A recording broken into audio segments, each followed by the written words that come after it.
नमस्कार, आप देख रहे वॉइस ऑफ कोटपुतली। नारायणपुर में चुनावी साल में निर्माण कार्य बना राजनीति का अखाड़ा।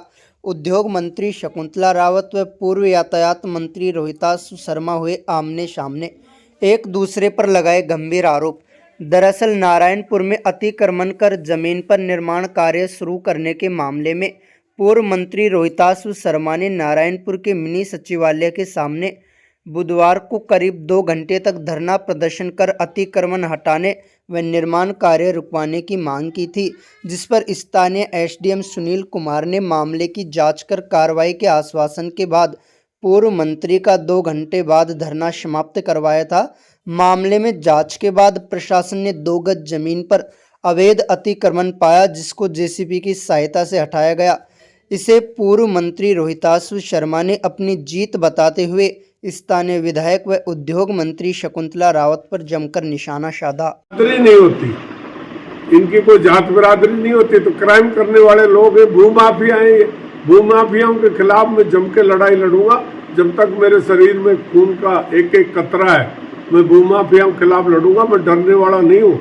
अभी इनकी और पोल खोलूंगा। और ये निश्चित जो जमीन बच भी गई, ये प्रशासनिक अधिकारियों की कमी के कारण, भ्रष्टाचार के कारण, सरकार के दबाव के कारण जो जमीन बच भी गई, ये मेरा वादा है। मैं 100% माननीय उच्च न्यायालय में इसकी दायर करूंगा, याचिका दायर करूंगा। परफॉर्मेंस का दावा करेंगे और निश्चित तौर पर ये जो अब्दुल रहमान का जो सुप्रीम कोर्ट का फैसला है, वो इस पर 100% लागू होगा। और इस पर बन भी गई तो इस पर बुलडोजर चलेगा, ये मैं दावे के साथ कह सकता हूँ। मैं इनको भी हिदायत देना चाहता हूँ, ये जो अतिक्रमणकारी जो लोग हैं, एक तरफ तो अपने आप को बेचारा कहते हैं, दूसरी तरफ अतिक्रमण करके बिल्डिंग बना रहे हैं। मैं इनको भी हिदायत देता हूँ, क्यों पैसे बर्बाद करते हो? आखिर ये बिल्डिंग टूटेगी, क्योंकि ये अब्दुल रहमान की फैसले में आती है। इसको कोई नहीं बचा सकता। जो आबादी की है वो भी पैसे से गलत ढंग से इसमें दर्ज किए रेवेन्यू रिकॉर्ड में। और ये निश्चित तौर पर 1947 का जो स्टेटस है वो बहाल करना पड़ेगा। यही सुप्रीम कोर्ट का फैसला है। और 1943 में ये नदी का पार्ट साबित होती है कि उद्योग मंत्री इसमें इन्वॉल्व है, उसका भी इस लेन देन में इससे मतलब है। वरना तो उद्योग मंत्री को तो ये कहना चाहिए कि मैटर सब जुडिस, कानून अपना काम करेगा। उसको सफाई देने की कहाँ जरूरत पड़ेगी? इसको एक तरह से वकालत की है, उनकी अतिक्रमणकारियों की वकालत की। It means she is involve in this case.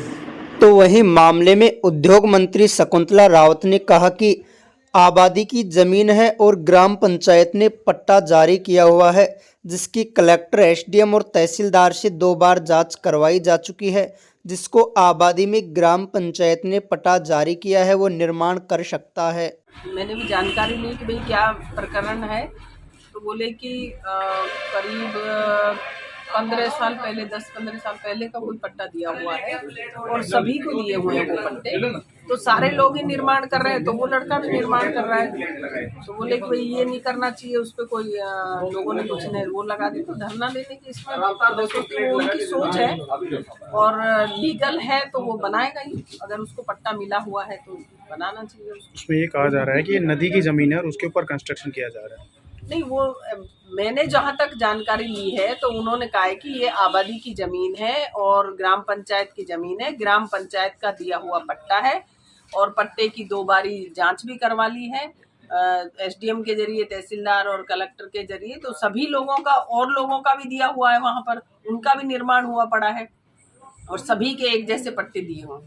तो वहीं अगर बात स्थानीय लोगों की करे तो इस मामले को उद्योग मंत्री व पूर्व मंत्री के वर्चस्व की लड़ाई के रूप में देख रहे हैं, जबकि ग्राम पंचायत सरपंच प्रतिनिधि भवानी व निर्माणकर्ता विक्रम गुजर ने कल पूर्व मंत्री के धरने के खिलाफ एसडीएम कार्यालय में पहुंचकर कहा था कि पूर्व मंत्री के पास राजनीति करने के लिए कोई मुद्दा तो है नहीं, बेवजह इस मुद्दे को तुल दे रहे हैं।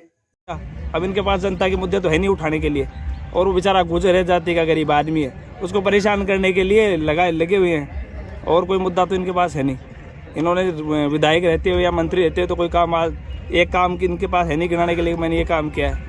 नाजायज़ रूप से उसको परेशान कर रहे हैं। जबकि उसकी 3-4 बार जांच हो चुकी है। यहाँ भी जांच हो चुकी है और कलेक्टर साहब से भी उसकी जांच हो चुकी है। आबादी की ज़मीन है, उस पर पट्टा है, पट्टे से उसने ज़मीन खरीदी है। उसने 15-20 दिन आराम से काम किया है। वो 5-7 दल लिए, उनको पैसे नहीं मिले। पैसे नहीं मिले तो क्या के मंथली उगाई करना चाहते हैं रोहतास के आड़ में। ये रोहतास के आड़ में या उगाई का धंधा चलाना चाहते हैं नारायणपुर में। अब वो चलेगा नहीं, कौन देगा गरीब आदमी, कहाँ से पैसे लाएगा।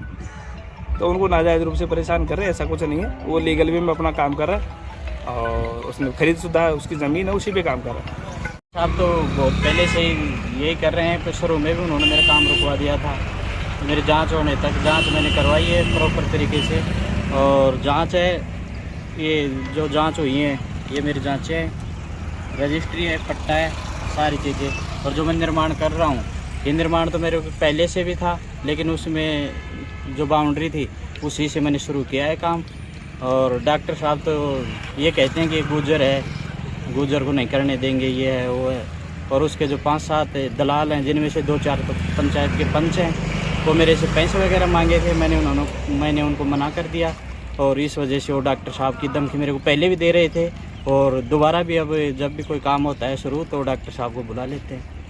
ये सारी बातें ये है कि गुजर होने की वजह से कार्य नहीं किया करने दिया जा रहा है।